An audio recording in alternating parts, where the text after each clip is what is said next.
आणि आता सगळ्या बातम्या पाहायच्यात सविस्तर। एक महत्त्वाची बातमी, कुणबी प्रमाणपत्र रद्द झाल्यानंतर मराठा आंदोलक मनोज जरांगेंनी सरकारला थेट इशारा दिलाय। प्रमाणपत्र रद्द करून मराठा समाजामध्ये गैरसमज पसरवण्याचा प्रयत्न असल्याचा आरोप त्यांनी केला। येत्या 29 तारखेला सरकारला हिसका दाखवणार असल्याचं जरांगेंनी सांगितलंय। तसंच वेळ पडलीच तर मुंबईत आंदोलन करणार असल्याचंही जरांगेंनी सांगितलं। दरम्यान जरांगेंनी 29 ऑगस्टला आंदोलनाचा इशारा दिला होता। त्याचा आता कुणबी प्रमाणपत्र रद्द केल्यानं जरांगेंनी सरकार विरोधात आक्रमक पवित्रा घेतल्याचं पाहायला मिळतंय।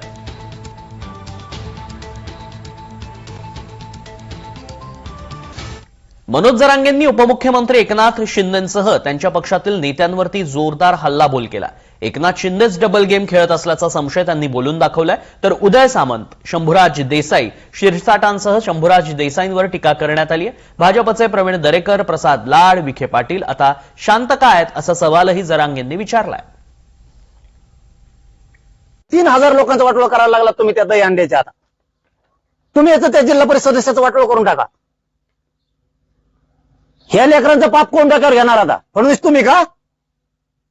त्या बावनकुळ्याचं सांगण्यावर बावनकुळ्याचं पत्र देतो, इन्व्हेस्टमेंट करून दिलं त्यांनी, त्या नोंदी रद्द करा म्हणून। हो, हे फडणवीस लक्षात ठेवा तुम्ही। आता त्या बावनकुळ्याने मराठ्यांचं वाटोळं करायचं ठरवलंय। त्यांनी इन्व्हेस्टमेंट करून पत्र दिलंय की नोंदी रद्द करा। तुमचे निवडून नाही आले म्हणून तुमच्या निवडणुकीसाठी माझे मराठी लोक मारणार तुम्ही? केलंच नाही शिंदे साहेब तुम्ही तेच। तुमच्यावर मला कधी डाऊट येत नव्हता। शिंदे साहेबासारखं मी कोणालाच मारत नाही। तुम्ही मला काही करू शकत नाही। जा तिकडे, बघा मी बी काय करायचं ती। सत्यात गेलात म्हणजे का तुम्ही माज उतरणार का काय आमच्याकडे? यांच्यावर कधी संशय येत नव्हता। आमच्या मराठ्याच्या आरक्षणात विरोध करणारे लोक तुमच्या ऑफिसला कसं काय येतात? कस काय येतात? तुमच्या प्रवक्त्या संघ, तुमच्या मराठा समन्वयका संघ कस काय? बाळासाहेब भवनला हमेशा कस काय संशय येऊ नये? मतदान मराठ्यांनी करायचं। शिंदे मराठ्याचा आहे म्हणून, अजितदादा मराठ्याचा आहे म्हणून लोकांनी पक्ष बघायचा।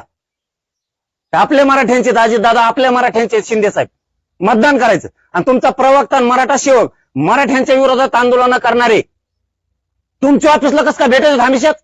आम्ही थोडं बी लक्ष दिलं नसतं ना, तुमचे लोकच निघले नसते। तुमचा गद्दारीचा डाग पोसाला आम्ही मराठी आहेत। आमच्यावर ही वेळ येऊ देऊ नका। उद्धव ठाकरे बरा म्हणायची, ती उद्धव ठाकरे साहेब बरा म्हणायची वेळ येऊ देऊ नका। कारण का आम्ही तेवढं रक्त झिजलंय। 1 रुपया घेतलेला नाही तुमचा, 1 रुपया। लोक इथं प्रचाराला नुसतं बाहेर जायचं म्हणलं तरी 500 रुपये तिकीट कवाने घेतात, 1 रुपया नाही। विचारा उदय सामंत साहेबाच्या शब्दावरती। अरे ते माणसं बरे असे वाटायला लागले ते उदय सामंत साहेब, शंभूराज देसाई साहेब तुम्ही लीडर आहेत। आमच्या विखे पाटला रोग आलेत का फोन लावायला? ओबीसीचे रद्द करण्यासाठी फोन लावते। हे टाळाटाळा बोलतात ना बाकीचे, शेलार, विखे, चव्हाण, हे राणे, दरेकर, यांना बोलता येत नाही का आता मराठ्यांचा कमी वाटोळा करता म्हणून? तुम्हाला बोलता येत नाही का बोलत नाही तुम्ही? मराठ्यांचे नेते म्हणताना स्वतः तुम्ही का बोलत नाहीत? असे पोरं मारायचं षडयंत्र कट रचला का तुम्ही? आणि काय करीन तुमचा बावनकुळे किंवा शिरसाट किंवा घुमरे? काय करील? एकदा निवडून येईल। ह्या 2-4 लोकांसाठी मी राज्यातले लय शिटा पाडीन। बार सांगितलं बरं का मी, तुम्ही हे खेळ करू नका। तुम्ही आमच्या जीवाचे लोक आहेत। निव्वळ सुरू झालाय अतुल सावे टच द्यायला, ते सुद्धा सांगितलं होतं मी तिथं की हे आतून षडयंत्र रचलेच बरं का हे, तुम्ही थांबवा यांना। ते अतुल सावे बी मध्ये आला की ते माथ्यासोड उठल्याला कुत्रा असल्यावर करतो, आभाळा लोक फिरत तसं। मला नाही वेळ लागणार तुला सुद्धा ठेप्याला आणायला, माथ्यासोड उठवायचे माझ्याकडे सगळं आहे। दरम्यान जात पडताळणी समिती स्वतंत्र असून त्यामध्ये कोणतेही मंत्री किंवा नेते हस्तक्षेप करू शकत नसल्याचं मुख्यमंत्री देवेंद्र फडणवीसांनी स्पष्ट केलंय। ते नेमकं काय बोलले हे मी ऐकलेलं नाही, परंतु मी अगदी स्पष्टपणे सांगतो की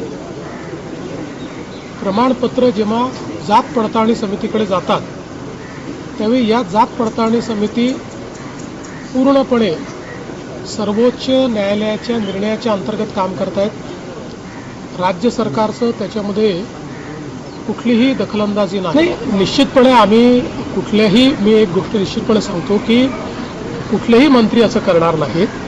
आणि मी पुन्हा सांगतो की जर ऑडियन्स असेल किंवा कोणाला वाटत असेल आमच्याकडे अन्याय झालाय, अपीलची तरतूद आहे, अपील करून देखील या गोष्टी करता येतात.